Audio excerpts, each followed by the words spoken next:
You're really clueless, aren't you? The inheritance, the inheritance. Hurry up and hand it over." As soon as she entered the front door, my sister-in-law barged in and started talking nonstop, clearly in a good mood. We were never close, so why now? I was bewildered when these words hit me. "If it weren't for Mike's inheritance, I wouldn't come near this gloomy place." Indeed, to her, who is dressed head to toe in glitzy clothes and accessories, the house, where her brother Mike and his widow, me, live must seem gloomy. However, I fought my sister-in-law, who wouldn't even pay respects to the deceased Mike's altar, and brought up the inheritance while standing at the entrance, was much more insidious. This attitude of hers was not something new. She was arrogant about her looks and often harsh towards my gentle husband. I heard from my husband that she changed her tune dramatically and became ingratiating once he started succeeding and earning a substantial income. I was utterly appalled by her coldness. She barely visited him during his repeated hospital stays due to chronic illness, and didn't shed a single tear at the funeral. I had decided to cut ties with her, but the greedy sister-in-law would not allow that. "Come on, I don't have all day. Hurry up, you must be busy, right?" The sister-in-law, with her eyes sparkling childishly, was convinced she would receive the inheritance without a doubt. But I hold something that will distort that expression of hers. It's the last words from my late husband. This will explain everything. I am Sally. Widowed early in my mid-60s, I led a modest life, not growing taller than necessary. About a month ago, I lost my beloved husband. It was due to a worsening of a chronic illness that he had been dealing with for many years. My husband and I met and married when we were both in our 40s, so we didn't have any children. For 20 years, we supported each other, so the sense of loss at that time was significant. I even considered following him in death, wondering if there was any need to continue cooking for someone else since we had no children, but I lacked the courage, embarrassingly. Moreover, my late husband repeatedly told me, "No matter what happens to me, don't get discouraged. You are an independent and wonderful woman." I couldn't ignore the words of my husband, now his last testament. Life changed drastically after my husband passed away. I was with him in the hospital at midnight, and right after, I was arranging the funeral, and everything proceeded smoothly. It was the only time I was saved from being sad or thinking about my husband in a daze. Encouraged by many, including my sister and her husband, who helped with the funeral preparations, I managed to get through that tumultuous month. I barely remember that time, but my sister later told me, "You did a fine job sending Mike off. He must be resting peacefully in heaven." Despite the initial confusion and stress that made me ill for a few days, not everything was bad. More people attended the funeral than I expected. Since my husband had originally worked for a nationally known company and was an executive at its headquarters, I expected that many people I did not know would be there. Indeed, the people from the company who attended the ceremony spoke highly of my husband's good character, and even sent him off with tears in their eyes. There were even attendees who flew in from international branches, sharing how they often went out for drinks when my husband visited their locations. Though I regret not spending more time with each person, I diligently noted everyone's names and addresses to properly express my gratitude later through condolence returns. My sister and her husband helped greatly with these arrangements, so now I can finally catch my breath. I feel immense gratitude, thinking this too was due to my husband's gentle nature. While I want to boast about being blessed with such a wonderful person, I sometimes wonder if that was always the case, particularly because of my sister-in-law. The presence of my husband's sister, my sister-in-law, was the cause of the problem. She's significantly younger than my husband. Compared to women her age, she's youthful in appearance and manner, making her somewhat famous in our neighborhood. She's aware of her beauty and seems to enjoy polishing it daily. Up to this point, there was no issue. She's 58, so not exactly young, and I can't help but think she shouldn't be wearing mini skirts and showing off her legs anymore, but that's not really for me to judge, so I don't worry about it. The problem is that she always finds a way to make snide remarks to me. I'm not as pretty as she is, nor do I have the enthusiasm for yoga or spa visits. Sally, you always look so dowdy. Aren't you embarrassed to be such a country bumpkin? Mike was wealthy, so why didn't he marry someone more beautiful? She greets me with such insults and scrutinizes everything I wear as if appraising its value. What's with using a no-name brand bag at your age? And those shoes. How long have you had them? You were wearing them the last time we met, weren't you? Sloppy people can be spotted by their accessories, even if their clothes are decent. I can tell right away. Doesn't Mike buy you anything? He's not into material things, so if you ask, he'd probably buy them, right? I have enough bags and shoes, though not as many as my sister-in-law. If she calls me sloppy, so be it, but I've always been someone who doesn't shop much. In fact, I make it a point to throw away something old whenever I buy something new, so my house is rather Spartan. On anniversaries and birthdays, when asked by my husband if I wanted anything, I would without hesitation plan a trip. To me, objects can be bought anytime, but memories are priceless and irreplaceable. Now that my husband is gone, I'm glad I continued making that choice. Every time my sister-in-law made a snide comment, I would hint at this belief, but she would just scoff.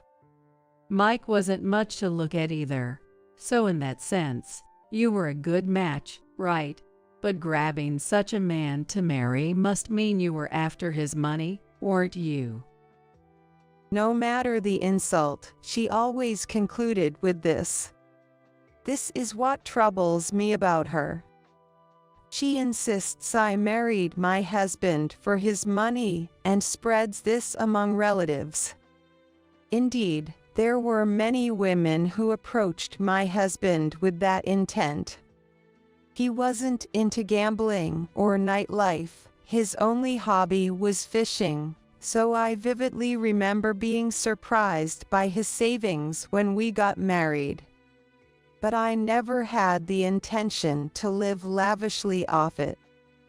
At that time, I too had a 20-year career with my company and had a decent amount of savings, not as much as my husband, but substantial. Our shared value of not overspending was one of the reasons we got married, not because I was after his money as my sister-in-law claimed. I explained this to her and asked her to correct the misunderstanding with relatives, but she never listened to me.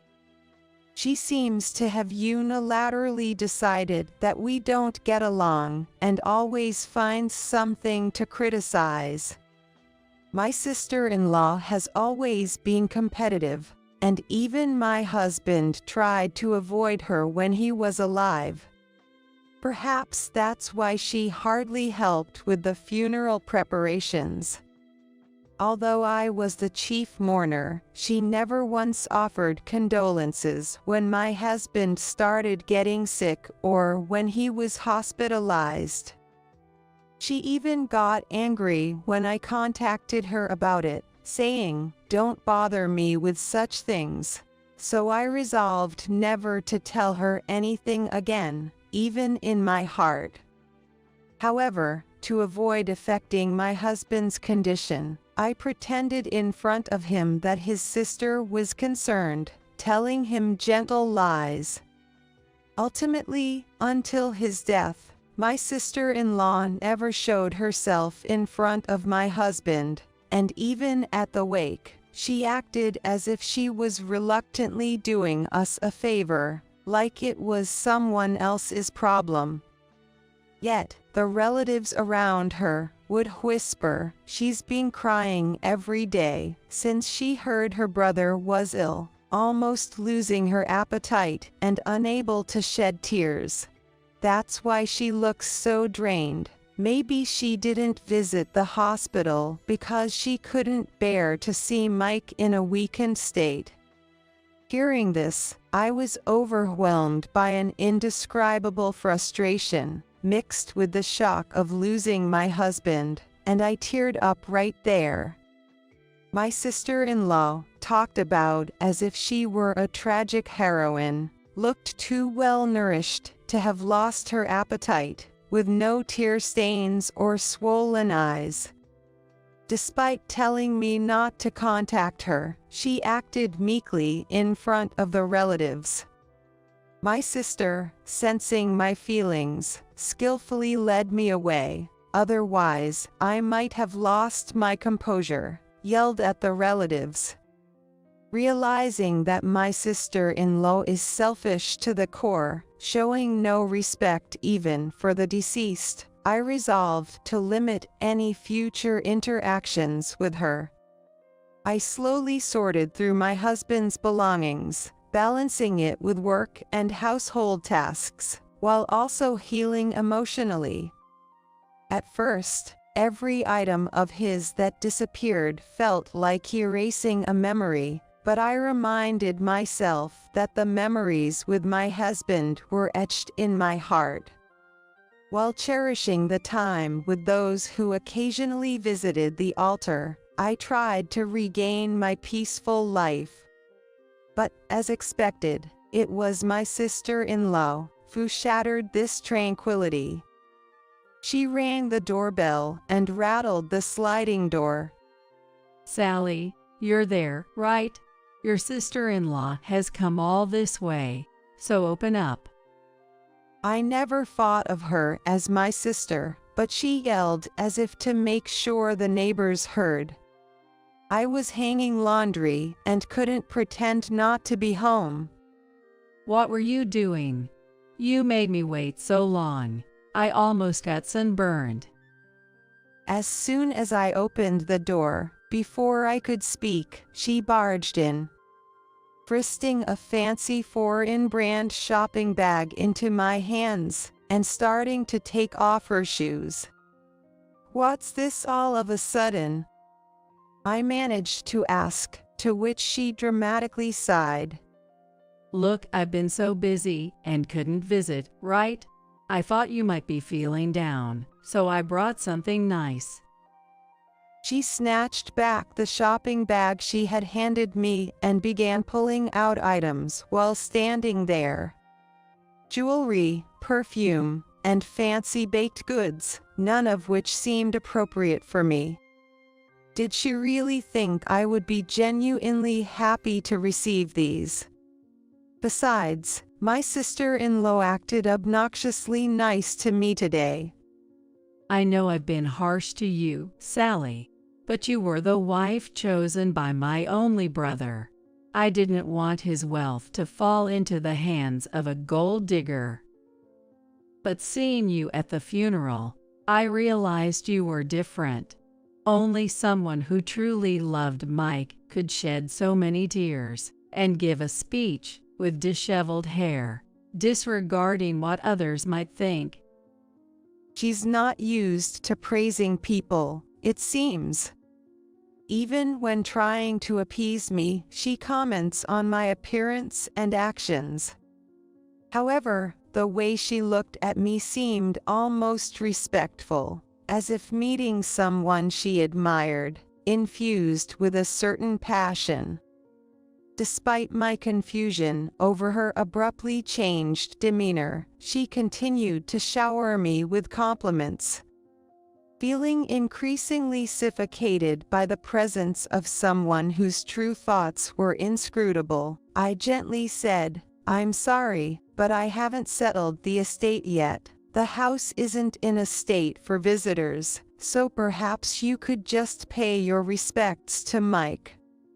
Then, with her usual cold gaze, she looked at me and shouted, "You really are oblivious. Do you think I came here just to see your gloomy faces?"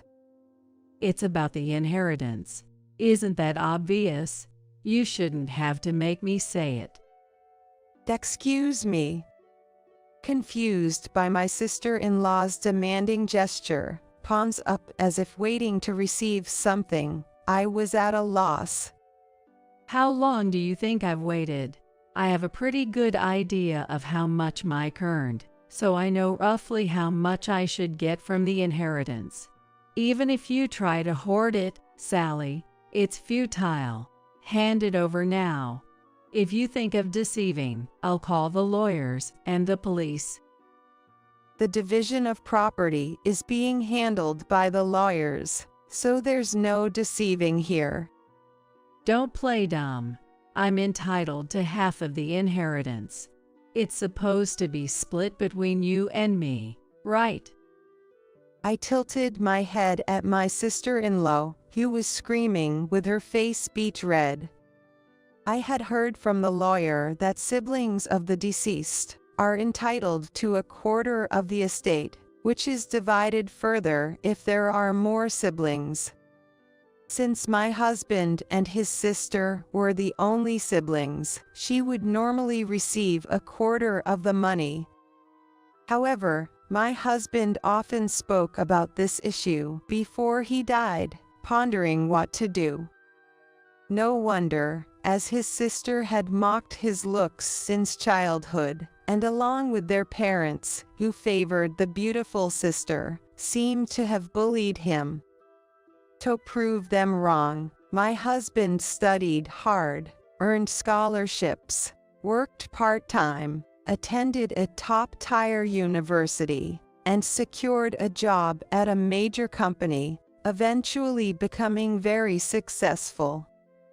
That was about all he shared about himself, indicating he must have had a tough life before. Indeed, anyone would be troubled by the thought of the estate passing to such a sister. I, having been consulted about this, urged that the final decision was his to make. I only learned of my husband's decision after he passed away. Unaware of all this, my sister-in-law changed her tone drastically. So you, just a wife, are going to take most of the inheritance. You're a money grubber too. I always thought it was suspicious, you marrying that plain man after turning 40. The only reason to spend a life with someone who has nothing but money is clear. Listening quietly, what about love? What about values? It's all just talk in the end. Give me half of my share right now, and I'll disappear, so hurry up. Her sweet words and gifts seemed aimed at wresting my inherited wealth. Given her constant antagonism, I had suspected some ulterior motive. Her loudly screaming at the entrance of the house, where my husband's altar stood, confirmed her extreme lack of morals. I wondered what my husband, listening quietly from heaven, would think, and told my sister-in-law to wait while I fetched a certain document. Her eyes lit up upon hearing this, saying things like, "You really are understanding, Sally, and let's go have some fancy French food with that money." I didn't respond to her pace, and brought the document from the back of the room to give to her. "Here, from Mike, this is for you." What I handed her was my husband's last letter, his will. Upon realizing this, she quickly unfolded the tri-folded paper and scanned through it. Her perfectly symmetrical eyebrows moved up and down, clearly showing her disturbance at the letter's content. What does this mean? I didn't know anything about this. Her ignorance was her own fault for never trying to see her brother. I almost spoke out, but she slumped down weakly, likely not to grasp my words. The will stated that my husband shall inherit all his property to me. As a final act of gratitude to his wife, who had supported him in every way, leading a peaceful and fulfilling life together, he dedicated everything he had to me, leaving behind a letter so passionately worded it was almost embarrassing to read aloud.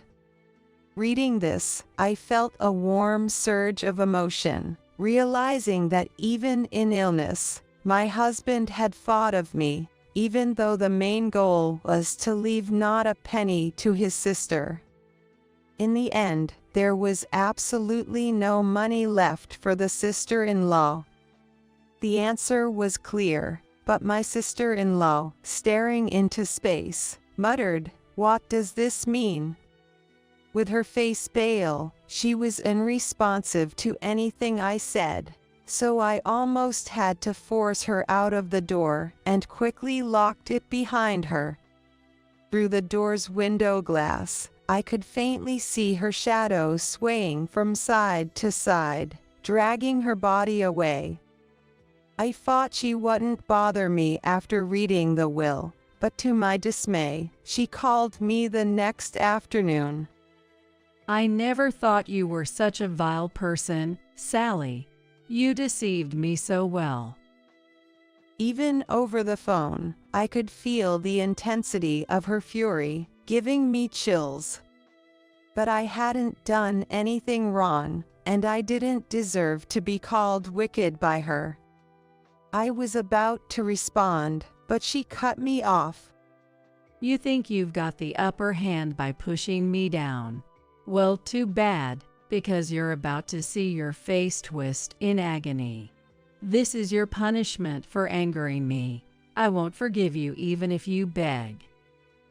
I vaguely understood she was talking about the inheritance, but I had no idea what she meant by me feeling pain or begging. Silenced by confusion, she mistook my silence for fear and began to laugh loudly. See, it's too late for apologies. I'd love to see you now, but I'm busy. I've just secured an appointment with my lawyer.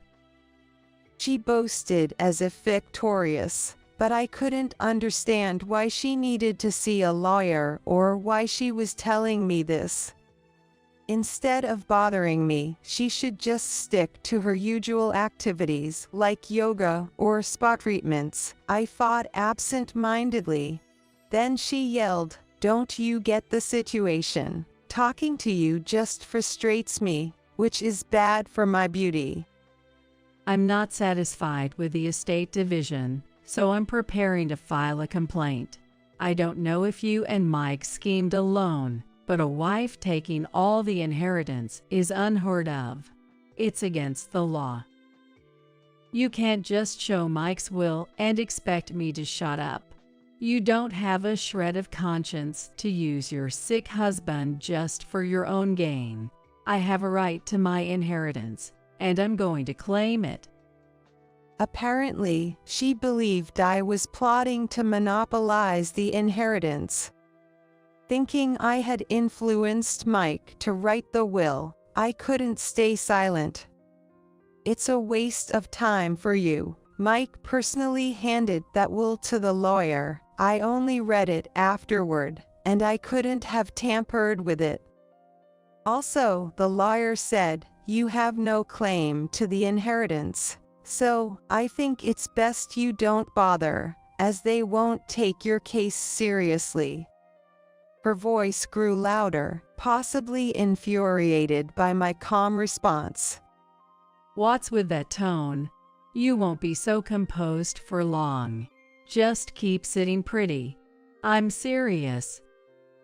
I've called several times since yesterday, and finally got an appointment. The lawyer must recognize my determination. They are on my side, and can even get me compensation from you. With a villain-like line, remember this, she hung up the phone. I couldn't fathom why she called, as she wouldn't have listened to anything I said. Perhaps she thought the mention of a lawyer would unsettle me.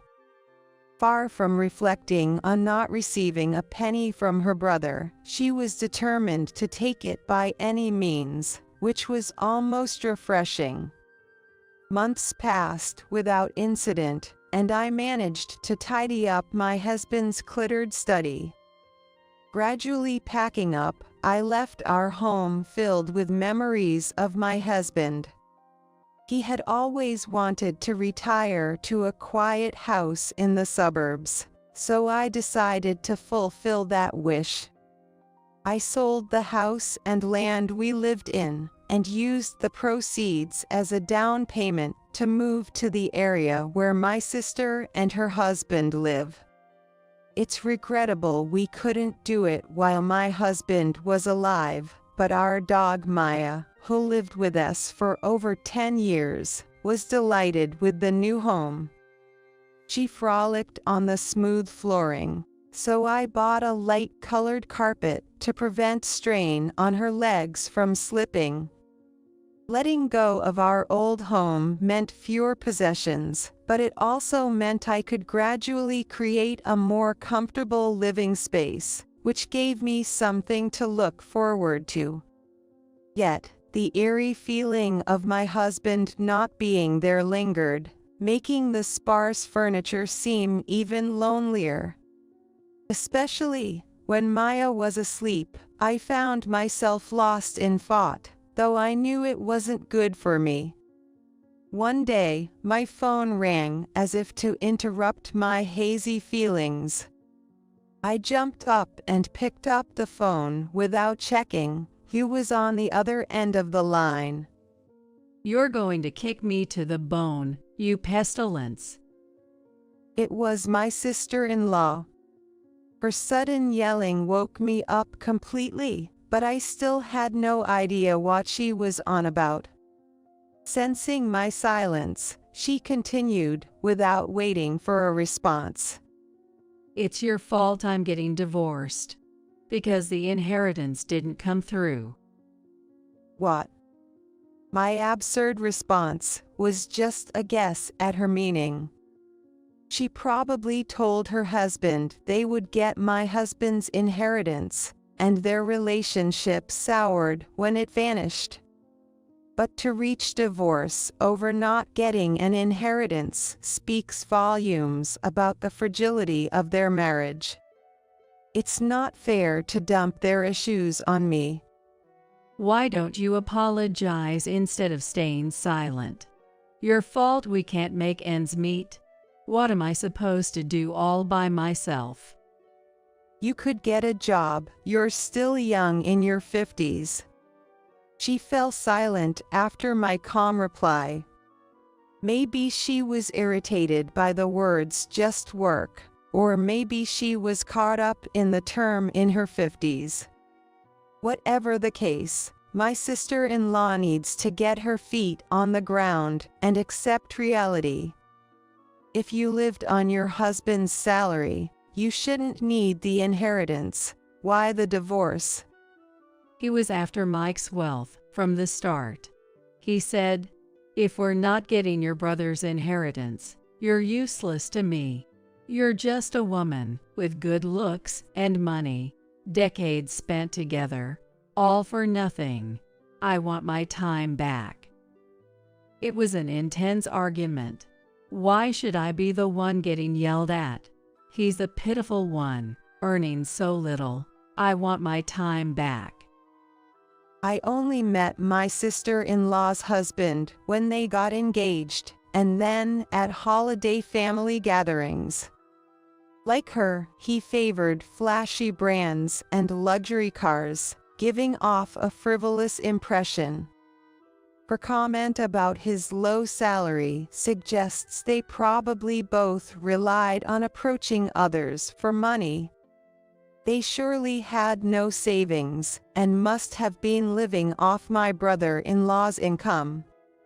Given the luxury items both my sister-in-law and her husband flaunted, they had no right to complain, having indulged themselves with his money.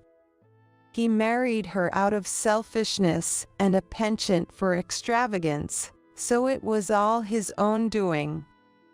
I even got turned away by the lawyer I consulted, who confirmed there was no inheritance for me. Everyone's against me, but you're the one I can't forgive. If you hadn't been around, none of this would have happened. My sister-in-law apparently went to her lawyer, even though I had called to stop her. As I said, it was a wasted opportunity and a red herring. "Sally, you must have brainwashed my husband, right? He said he should have married someone like you. Why does your name come up in his words? You must have been seducing him behind my back." How does that even make sense? I don't even have your husband's contact information. Lies. My husband has never praised a plain woman like you before. You must have seduced him and had an affair. Confess, and I might forgive you if you give me the inheritance. Huh? This conversation is pointless. Overwhelmed by her absurd accusations, I ended the call. The house was already being demolished, and the land was sold, so her showing up would be futile. I hadn't shared my new address, so our chances of meeting were nearly non-existent. I immediately set up a call block, deciding to live peacefully from now on. About 6 months passed, and I adapted to life with my dog, Maya. I dined out once or twice a month with my sister and her husband, enjoying my days. Sometimes we ate in the room with my husband's altar, which he probably appreciated.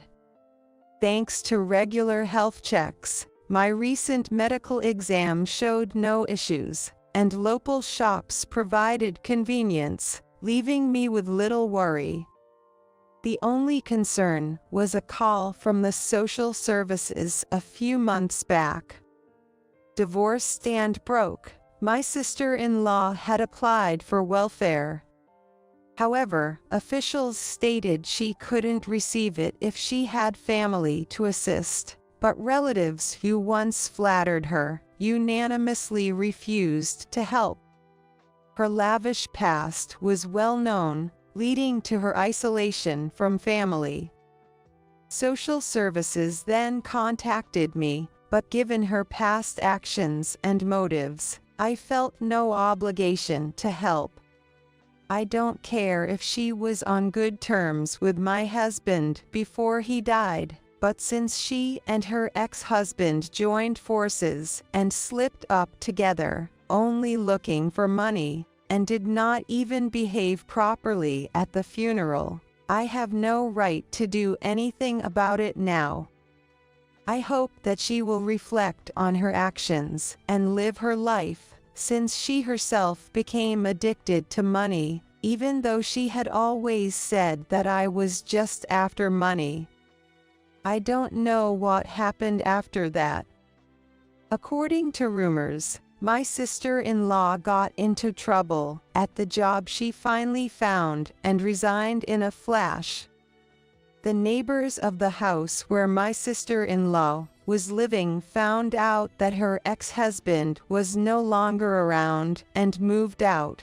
When they found out about the mature divorce, which could be taken as a lie or a truth, no one around me knew how my sister-in-law was living or where she was, and I gradually forgot about her because I myself was not interested.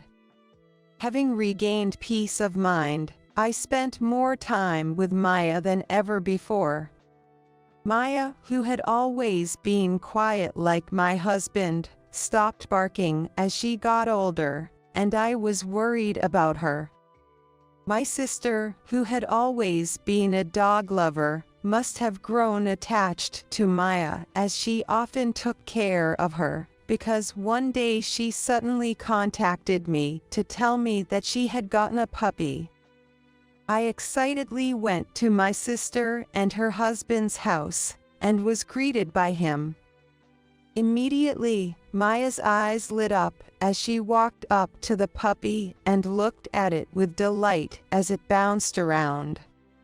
I watched the scene with a smile on my face, hoping he would become a good friend to Maya.